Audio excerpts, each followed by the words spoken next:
like most conservatives whose approach to safety net spending is, well, let's not do that. Brownback's argument for this stuff tends to be, well, we'll try and shape the incentives that people face to give them more reason to get up and get a job, or as if these people are lazy.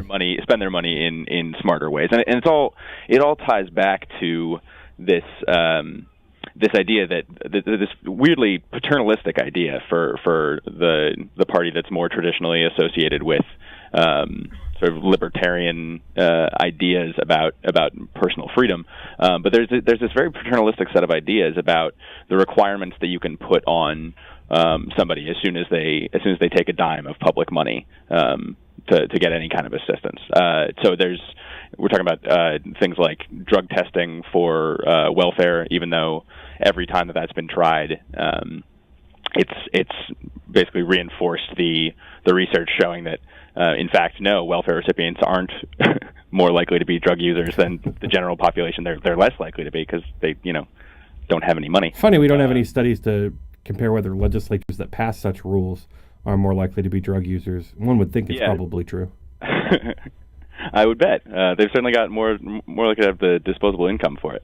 But yeah, so this thing that Brownback's Department of Children and Families has just announced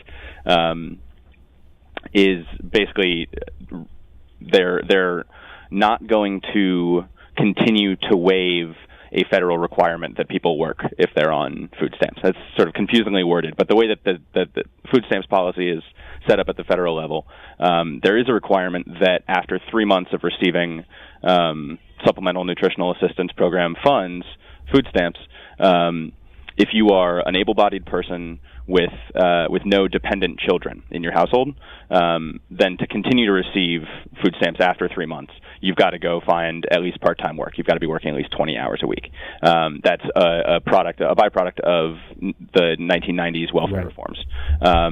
That work requirement at the federal level, can be waived by states when unemployment is unusually high, is high enough that to signal a recession. And the reason, right, in the same way that we've extended unemployment benefits during these tough times, right? Because it doesn't make any sense if the problem is people are trying to find jobs and they can't. Then you're not going to. That's not a problem that you fix by cutting off the assistance that they depend on to pay rent and put. But if you pray a job into existence, right. So that's sort of the premise of Brownback's whole approach to poverty policy over the past couple of years in Kansas has been. It's sort of like that moment in Peter Pan where the audience all has to clap to have Tinkerbell come back from the dead. It's essentially the same approach to poverty. If we just say really nice things and wish really hard and take all the money away, poverty will go away.